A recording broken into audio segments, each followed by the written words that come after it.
Okay, here we go. Some technical difficulties getting set up here today, and I'm out of my element here. I'm recording this today on Monday instead of Tuesday at 2, because I'll be flying out to Minneapolis tomorrow. So, uh, hmm, here we are.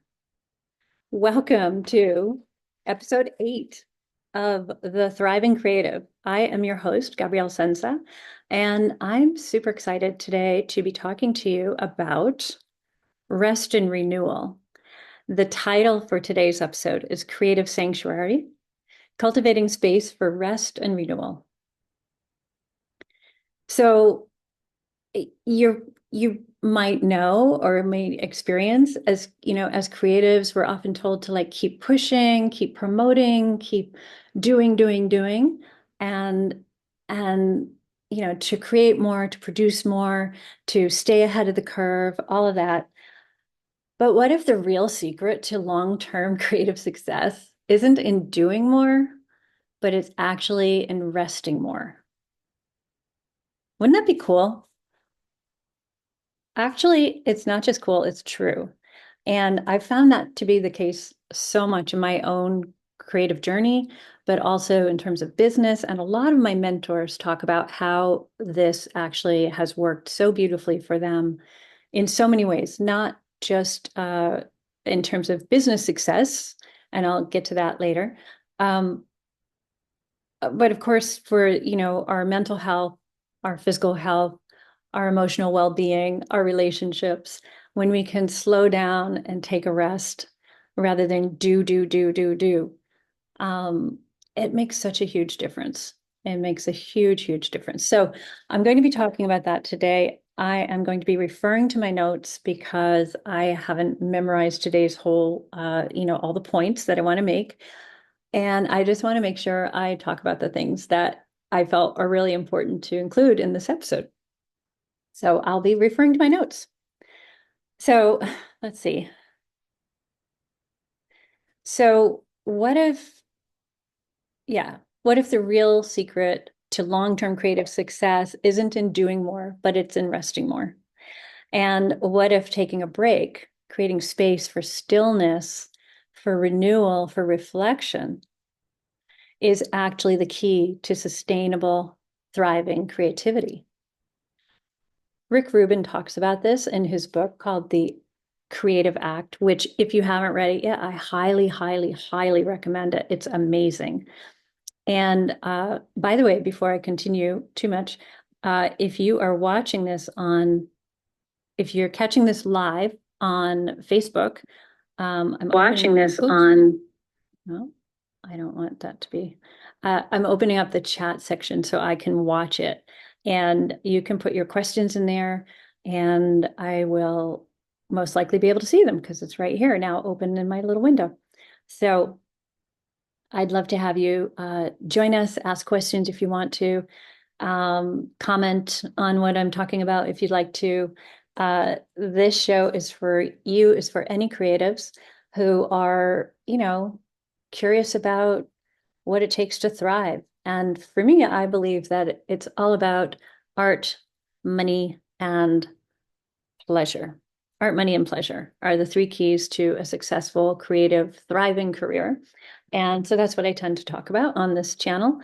And if you're new to the channel, it's fairly a new iteration of my podcast. I had Thriving Live beforehand, and there are lots of videos on my channel on YouTube from that. But this year, just recently, this month, I started up, actually, I guess it must have been last month.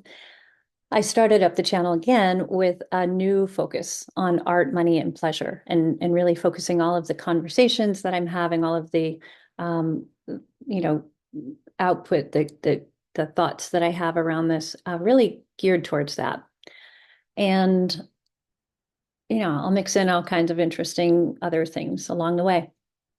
I would love to hear what you think about the show. I would, of course, love it if you liked it, if you shared it, if you subscribe on YouTube. That would be fantastic. Really amazing.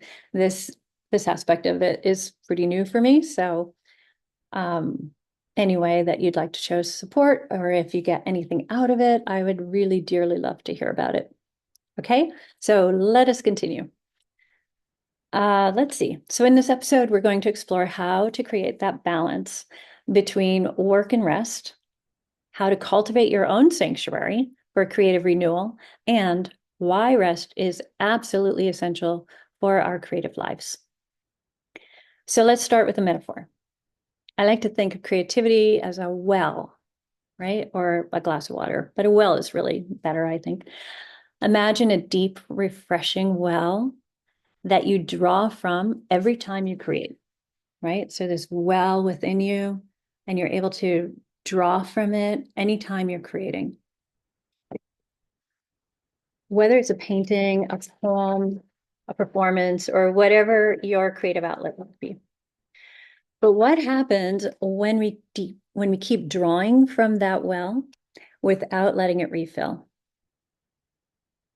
Right? What happens when we keep drawing from the well without letting it refill? Eventually, it runs dry, right? And when our well runs dry, that's when we hit burnout. We get frustrated, we get creative blocks, we hit creative blocks, or we might just feel completely uninspired, like, and be second guessing ourselves and all of that, which I've talked about in other episodes. So I can feel my cheeks are really red. I was out in the sunshine earlier. The truth is, rest is what fills that creative well. Really, it's rest. It's just stopping, and we'll get into other versions of it, but I found that even just a few breaths, just a few long, slow, deep breaths can be really helpful in resetting the pace, the energy, but more importantly, the clarity and opportunity for the ideas to come through, for the right words to come through, for the right next move on a painting if you're painting. And I find that actually really, really exciting to see. And Rick Rubin talks about that in a really interesting way in his book. So I think I'll be referencing a lot of Rick Rubin in future episodes as well. Anyway, back to my notes. So, but what happens when we keep drawing from that well without letting it refill? It runs dry. I already talked about that. The truth is, rest is what fills that creative well. Rest isn't a luxury, it's a necessity. It truly, truly is. We live in a culture that glorifies constant hustle and productivity. How productive were we? What did we get done?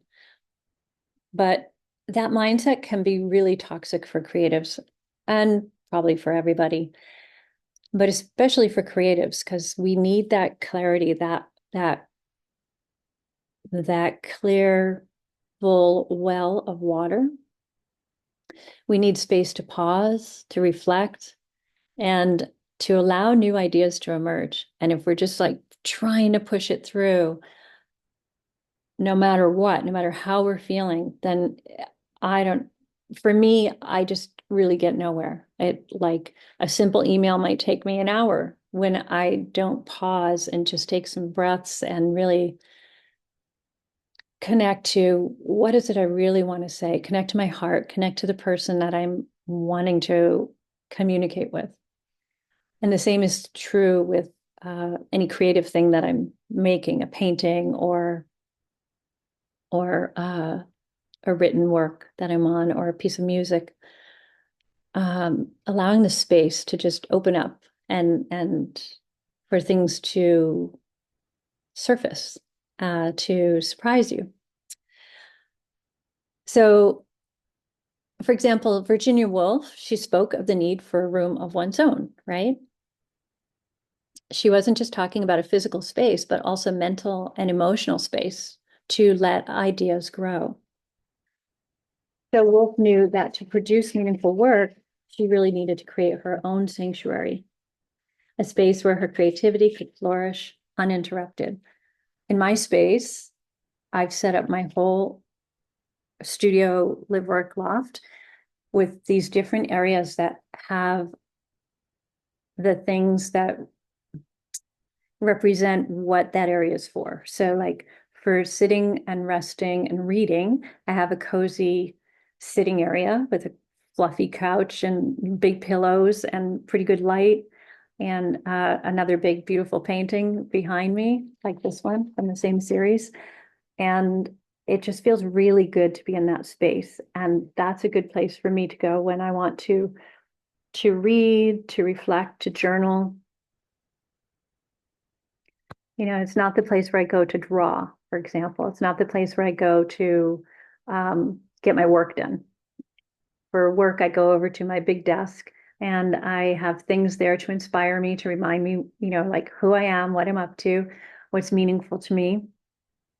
And then, yeah, for drawing and painting, I have a different space that is, I can get messy in and I can post things up on the wall to look at them and stuff like that. So that's my quick example of my own personal sanctuary and the areas in the studio that support what it is I'm up to. So back to Virginia Woolf. Uh, yeah, so I just, yeah, I'd love for you to ask yourself, like, are you giving your creativity time to rest? Are you giving yourself, your mind, your body time to rest, to reflect, to also just go blank, just really, really blank, like go for a walk or swim or something like that? Or are you constantly pushing, constantly creating, without ever giving your mind and soul a chance to recharge? I've done that so many times and just doesn't feel good. And it doesn't generate work that I can use. Like I usually have to scrap the things that are made in that like go, go, go mentality. So then let's go on to the next section. My notes. Oh. So let's talk about how to create your own sanctuary for rest and renewal. I like to think of this as building a home for your creativity, a space that feels nurturing, safe, and restorative. This space can be physical, or it can be mental, or it could be both. So I described my physical space in the studio. I described the importance of essentially as creating a mental space where I feel much calmer, where I take long, slow, deep breaths. I try to clear my mind of all the things I was trying to figure out before, including whatever it is I really need to do next. And really just go into my heart and go into my breath, just paying attention to my breath. And then noticing what emerges, what's useful, what's not useful, but not holding on to anything. It's just like a clear space, an open space. So I'm curious about what you have set up already. Okay. So like, do you have a dedicated space where you can disconnect from the world and reconnect with yourself? It doesn't have to be a fancy studio or a room with a view. It can be as simple as a quiet corner in your home, a cozy chair by the window, or a spot in nature where you can sit in stillness. Do you have that already set up?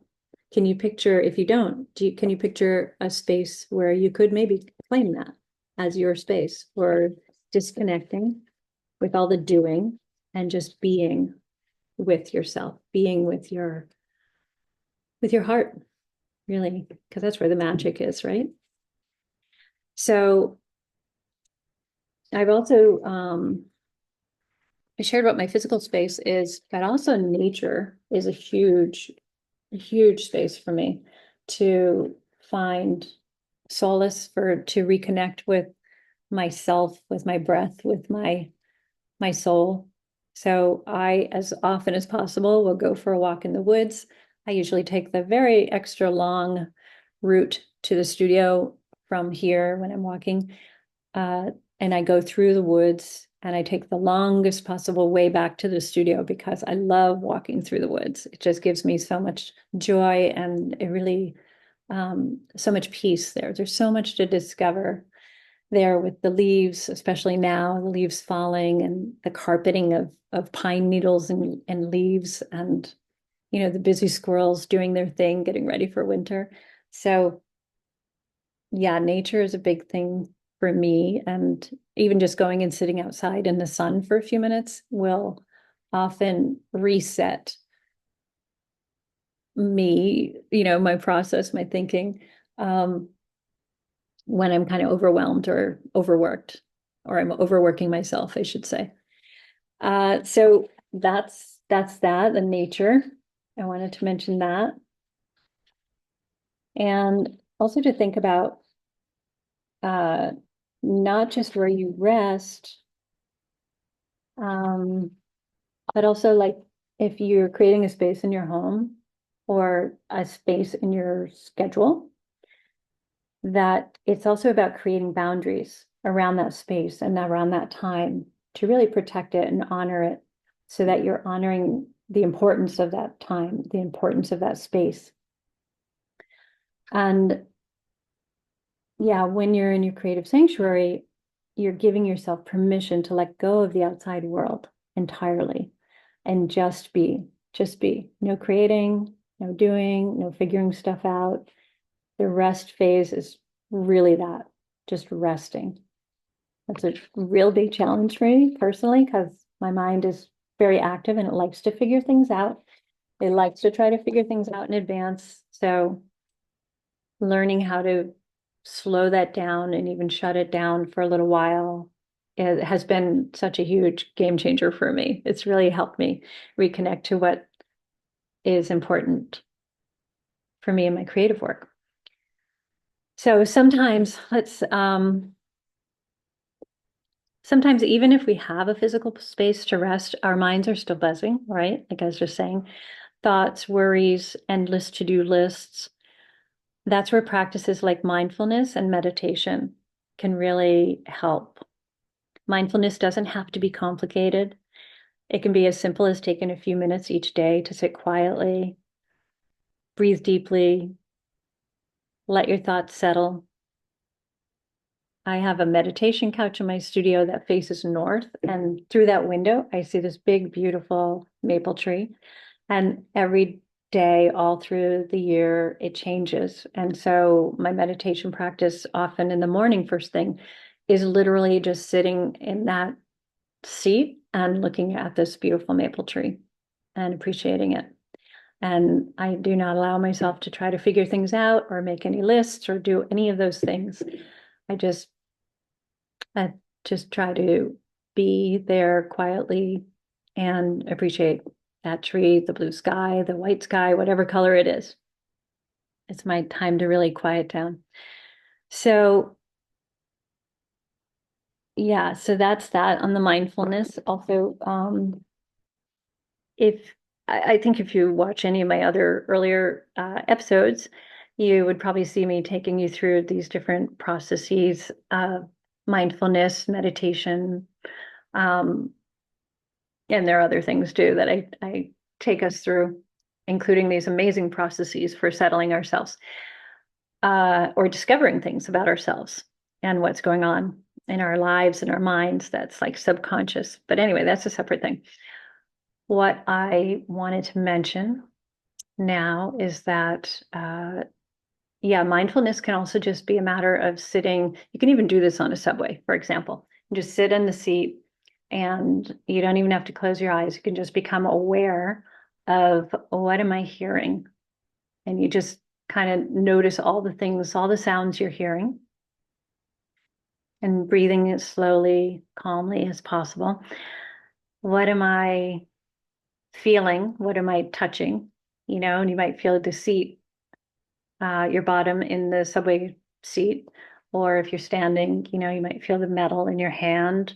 So it's just a matter of noticing those things. I'm feeling sweaty under the armpits, or my heart is racing, or whatever it is, just noticing. not making anything wrong or right or awesome or bad. It's just noticing. That's the mindfulness practice. And you go through all the senses. What am I tasting? Do I still have coffee in my mouth? There was that delicious mocha latte I just had. What am I smelling? And what am I seeing? You know, if you're in a safe place, not surrounded by loads of people, you might close your eyes for this exercise. And so even with your eyes closed, you can notice, what am I seeing even with my eyes closed? And often it might be patterns, it might be light and shade and that kind of thing. So anyway, you can try that out. It's beautiful mindfulness practice, and it doesn't require any you know, fancy work or complicated things. It's very simple. So keep it simple. Um, and then, of course, disconnecting from the media, the constant barrage of information we're exposed to, the news, the election cycle right now, people's opinions about it, the wars. Like, there's so much information coming at us all the time. And that depletes our well as well. That totally can deplete us emotionally, physically, mentally. So it's really important to really wean yourself off of that as much as possible if you can, or limit it to certain periods of the day. I find that I can get, if I don't limit it, then I can get stuck in it for way too long, way too long. And then I'm like, oh my gosh, where did those 3 hours go? And then I have to just shut it down. But it's much better if I just stick to, like, I only look at it like in the evenings, or I just look at it during my lunch break or something like that. And yeah, so it's developing practices around how you consume media, social media or news media or anything is a great, great practice, especially important for refilling our well. What else do I have here for notes? Let's see, let's see. Yeah, we just need to unplug and let our minds wander. I'm also looking out at this gorgeous landscape out here with the sun and the leaves falling from the trees. So a little bit distracting because it's just so beautiful. Okay, now let's see. Creative rituals. I found that small rituals can be powerful tools for rest and renewal. Lighting a candle, taking some short, long, slow, deep breaths, like I said, um, can really help me connect to what it is I want to do or say or write or paint, next. Um, Also journaling, taking a walk in the afternoon, like I talked about. These little moments can really help create the space for the rest and the connection, refilling your well throughout your day. So let's see. One example from my own life is my involvement with restorative community practices like the climate circles that we host with Walk Unafraid. These gatherings are a place where people can come together and talk about whatever feelings are coming up around the climate change that's happening, around the climate news that's going on. And it's just a safe space to express our emotions. And sometimes we do that creatively. We don't even have to put words to it. We just might show up and do some drawings or sketches, or we might bring something that we've written that we were inspired to write, like a song or a poem, or you just come in and cry. It really doesn't matter. The point is that it's a community that is supportive, that's brave, that is kind and compassionate. And we try to make it as safe as possible and respecting what everybody brings to the table. And yeah, just holding space for each other to talk about things that are really challenging in our lives. So uh, that's also a way to replenish, to refuel. I don't like to use fuel so much, but I'm in the habit of it. Maybe I can change that. Anyway, so it's a beautiful opportunity for reflection and healing and, yeah, emotional support. So let's see. I found that these moments of connection and stillness have had a profound impact on my creativity and my ability to show up fully for my work, both as a creative, but also as a coach, as an empowerment coach. Um, I need to be really grounded when I'm holding space for a client and holding space in climate circles. And so these practices for rest, renewal, refilling my well are really, really, really important. Let's see what else I want to share with you. So, how to cultivate a sustainable rhythm between work and rest. I love the metaphor of seasons, and here we are in the most beautiful season of the year, in my estimation. Fall in the Northeast is gorgeous. So, just like nature goes through cycles, spring for growth and summer for full bloom and fall for harvest, and then the winter for rest. Our creativity also needs to follow a rhythm.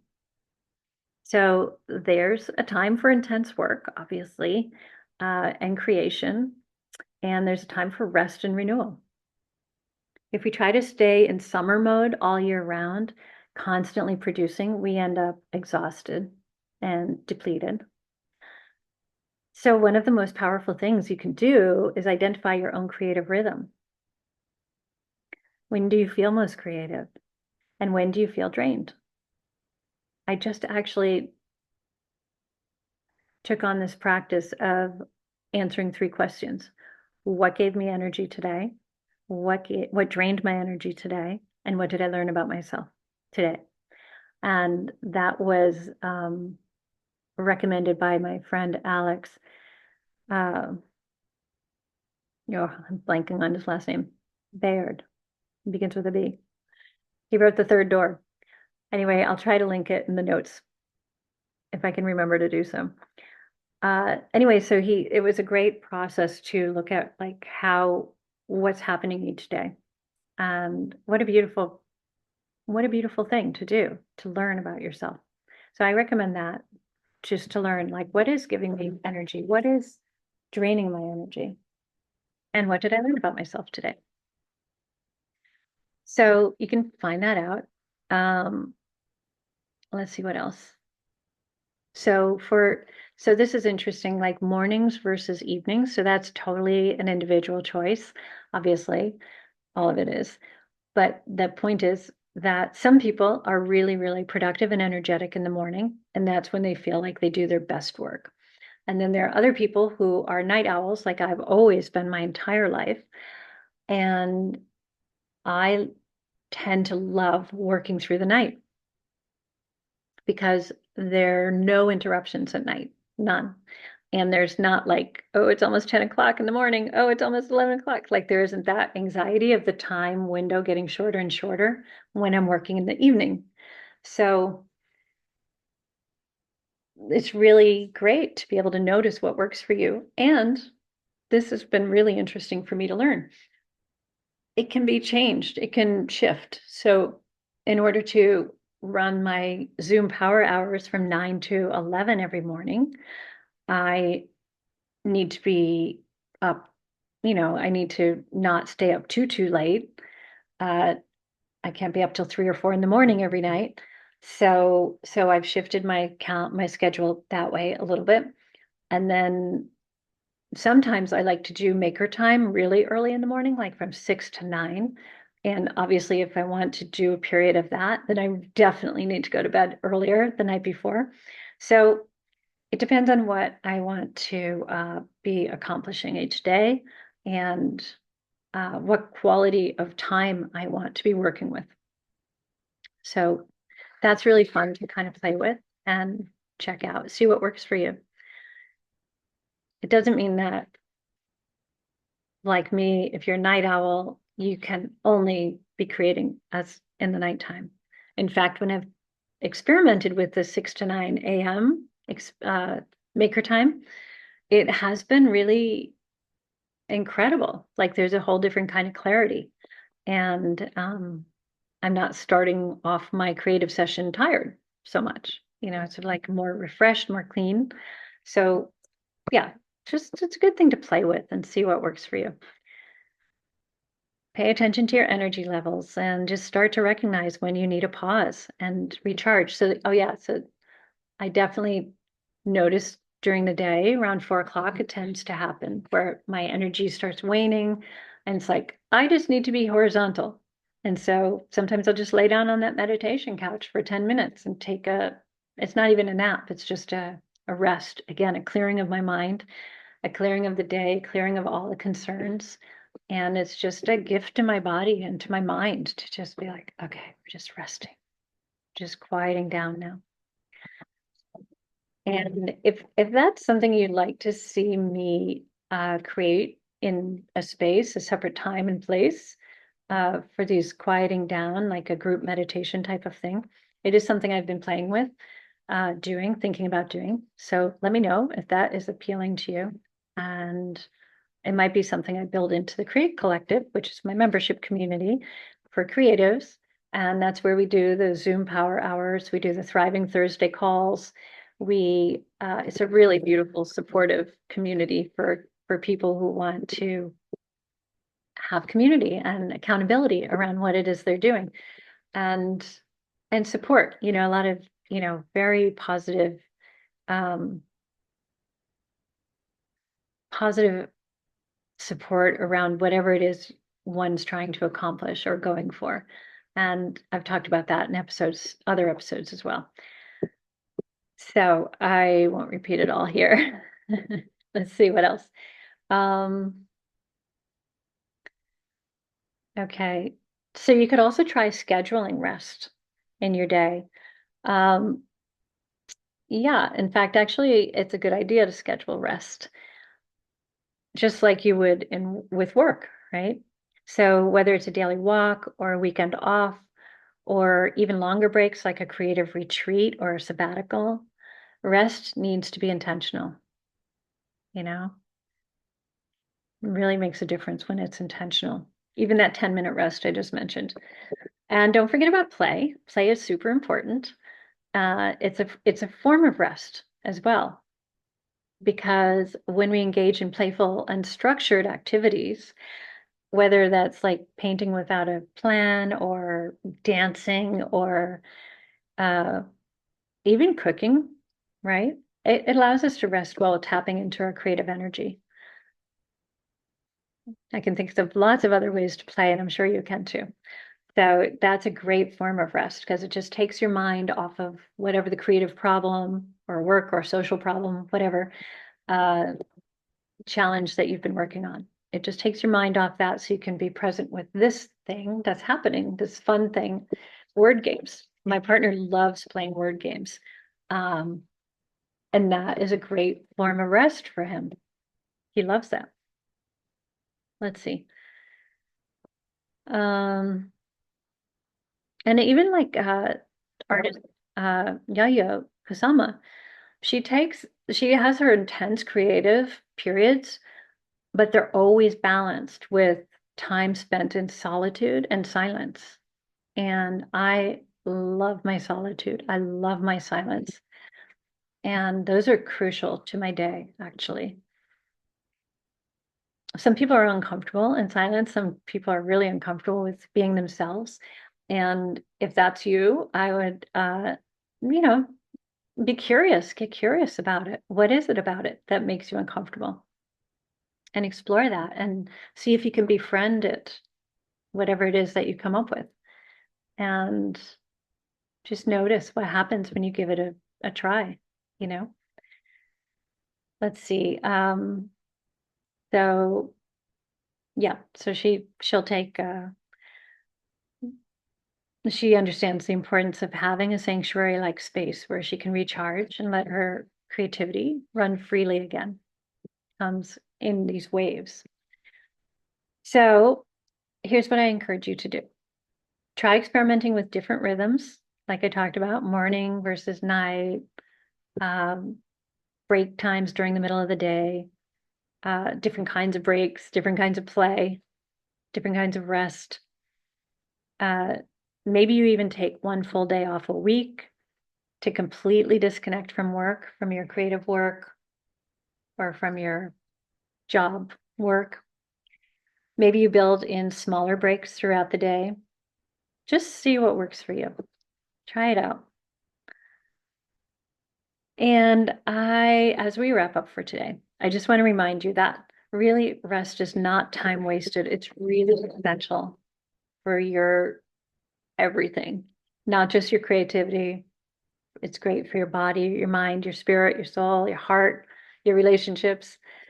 Just helps refill the well that we talked about in the beginning. It is really time invested in you and in the quality of your craft and the quality of your ideas that come forward. Because when you're stressed and exhausted, it's really hard to come up with good solutions to anything or to do your best work. So really coming to it from a fresh place is key, especially for making it sustainable, right? So when we rest, we give our minds the space to wander, to dream, to stumble upon new ideas. It really is the silent partner to creation. And it's really not about being lazy or unproductive. It's about filling up your well so that when you return to your creative work, you're coming from a place of abundance, not depletion. So today I encourage you to take one small step to creating your own sanctuary for rest. Maybe it's setting aside a few minutes of quiet time each day, like we talked about. Maybe it's creating a space in your home that feels restful. Whatever it is, give yourself permission to rest because your creativity deserves it. It is so important. And I really want that for you. It's actually really delicious. I found it to be. So I'd love to know if you experimented with it and if so, what you learned from it. And that, my friends, is it for this week. I will be on a plane tomorrow at 2 o'clock. So that's why I'm not recording this at Tuesday at 2 like I normally do. And I will see you next week. Please feel free to drop your comments in the comment section here in Facebook, or if you go check out the episode on YouTube, put your comments there. I would love it if you liked the podcast, if you share it, if you comment or even subscribe, because I'm here every Tuesday at 2 and talking about art, money, and pleasure. So I would love to have you with me. And in the meantime, until next time, I send you all my best. And I wish lots of rest and replenishment of your well. I thank you so much. Bye-bye.